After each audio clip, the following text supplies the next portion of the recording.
અમરેલી કે જ્યાં આમ આદમી પાર્ટીના નેતાની દારૂના કેસમાં ધરપકડ કરવામાં આવી છે। બાબરા આમ આદમી પાર્ટીના પ્રમુખ કૌશિક ભરાડ સામે દારૂ રાખવાનું અને દારૂ પીવાના આરોપમાં ફરિયાદ નોંધવામાં આવી। સોશિયલ મીડિયામાં આમ આદમી પાર્ટીના નેતા કૌશિક ભરાડનો વિડીયો વાયરલ થયો, જેમાં તેઓ કથિત રીતે દારૂની બોટલ સાથે જોવા મળ્યા। ત્યારબાદ તેઓ ગ્લાસ મૂકીને ભાગવાનો પ્રયાસ કરતા નજરે પડ્યા।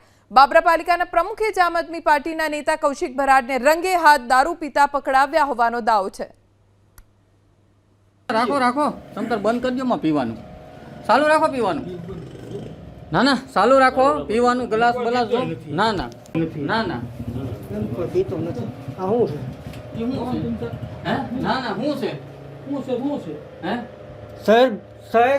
શહેર પ્રમુખ આમ આદમી પાર્ટીના શહેર પ્રમુખ દારૂ પીવે છે। ના ના હું છે આ દારૂ છે અને બાબરા શહેરને ઘણા સમયથી ગેરમાર્ગે દોરે છે। આવી ગયું પોલીસ આવે સાચી ગાડી આવે અરે એમ ગાડી આવે હા હા આમ આદમી પાર્ટીના શહેરના પ્રમુખ